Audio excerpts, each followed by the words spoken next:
अब ज़रा इमेजिन करो, आम आदमी भी अब BMW, ऑडी के नाम पर सिर्फ इंस्टाग्राम रील या फिर पोस्टर तक नहीं, शोरूम तक इमेजिन कर पाएगा। जो कार्स आज 50-60 लैक्स की लगती है, फ्यूचर में वो कार्स थोड़ी रीचेबल हो पाएंगी। ये कोई छोटी मोटी ट्रेड डील नहीं है, ये है EU इंडिया ट्रेड डील, जिसका डिस्कशन हर न्यूज़ चैनल पर देखने को मिल रहा है। लेकिन ये आज की बात नहीं है, ये पिछले 20 सालों से चली आ रही है। इस डील का मतलब सिर्फ कार्स नहीं है, इसका मतलब है सस्ते इंपोर्टेड प्रोडक्ट्स, जिससे ज़्यादा जॉब्स और इंडिया का ग्लोबल पावर अपग्रेड होगा। पर सवाल ये है, ये डील आज क्यों, पहले क्यों फाइनल नहीं हुई और दुनिया के बाकी देशों पर इसका क्या इम्पैक्ट पड़ेगा?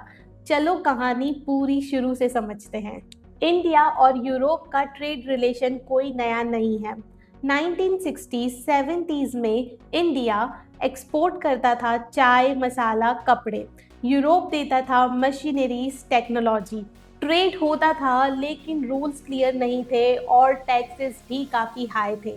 लेकिन 1993 में यूरोपियन यूनियन बना, 27 कंट्रीज, एक मार्केट। इंडिया के लिए ये एक गोल्डन अपॉर्चुनिटी थी। 1994 में India EU corporation agreement sign हुआ। इसका मेन फोकस था ट्रेड कॉर्पोरेशन, लेकिन एक प्रॉब्लम थी, टैरिफ अभी भी हाई थे।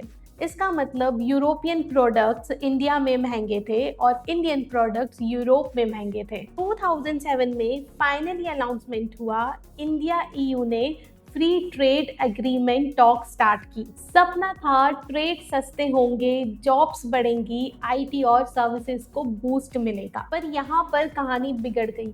2013 तक टॉक्स बिल्कुल ही फ्रीज हो गई। मेजर फाइट्स ये थी, EU चाहता था इंडिया डेयरी प्रोडक्ट, वाइन जैसे प्रोडक्ट पर टैक्स कम करे और इंडिया बोला हमारे फार्मर्स और स्मॉल इंडस्ट्री बर्बाद हो जाएंगी। और भी सेंसिटिव इश्यूज थे, जैसे कि सस्ती दवाइयाँ, data privacy, labour and environmental rule. Result क्या आया? जो डिस्कशन चल रहा था वो पूरी तरीके से फ्रीज हो गया और लोग कहने लगे इंडिया EU का ये ट्रेड डील कभी नहीं हो पाएगी।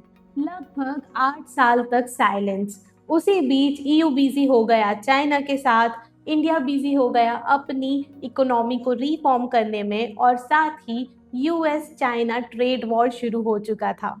कोविड के बाद सबको समझ में आ गया कि चाइना पर ज़्यादा भरोसा करना रिस्की हो सकता है।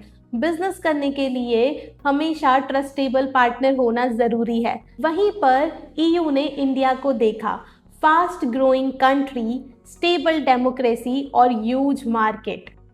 2021 में ट्रेड टॉक्स होना स्टार्ट हुई इंडिया EU के बीच में। इस बार अप्रोच स्मार्ट थे, जैसे कि टैरिफ कट करना, सेंसिटिव सेक्टर्स को प्रोटेक्ट रखना और long term strategy banana. And finally after 20 years in 2026 EU India trade deal agreement करते हुए दिखा। इसके की पॉइंट्स थे 95% प्लस गुड पर टैक्स कम या zero, cars, machineries, wine, textiles को इंक्लूड करना, डेयरी, राइस जैसे सेक्टर्स को प्रोटेक्ट करना, IT और सर्विसेज को बूस्ट करना। इसीलिए एक्सपर्ट्स इसे कह रहे हैं mother of all EU trade deals. अब आती है सीधी बात, आम आदमी क्या BMW ऑडी फ्यूचर में परचेस कर पाएगा?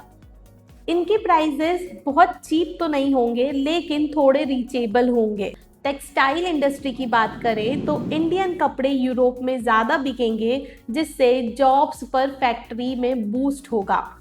IT एंड सर्विसेज में इंडियन IT कंपनीज को ज़्यादा यूरोपियन क्लाइंट्स मिलेंगे, जिससे सैलरीज बेटर होंगी और अपॉर्चुनिटी ग्रोथ होंगी। फूड इंपोर्ट की बात करें, जैसे कि चॉकलेट्स, वाइन, ये सब प्रोडक्ट भी अफोर्डेबल हो सकते हैं। अब बात आती है कि दुनिया के दूसरे देशों पर इसका क्या इम्पैक्ट पड़ेगा।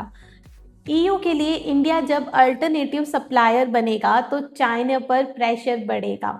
साथ ही US को भी इंडिया के साथ बेटर डील फाइनल करनी पड़ेगी, जिससे कंपटीशन बढ़ेगा और इसके साथ साथ इंडियन इकोनॉमी की फ्यूचर में अच्छी इकोनॉमिक ग्रोथ हो सकती है। इम्पॉर्टेंट बात ये है जानने वाली कि अभी सिर्फ डिस्कशन हुआ है, लीगल वर्क, पेपर वर्क, इन सब प्रोसेस में टाइम लगता है। लेकिन 20 साल जहां इतना इंतज़ार किया है, साथ ही साथ थोड़ा इंतज़ार और, बिकॉज़ ये डील लाइफस्टाइल से ज़्यादा इकोनॉमिक ग्रोथ को बढ़ाएगा। तो अब आप बताइए, क्या आम आदमी फ्यूचर में ऑडी या डिफेंडर जैसी गाड़ियां सोच पाएगा, या फिर यहाँ पर सिर्फ कंपनीज का प्रॉफिट है?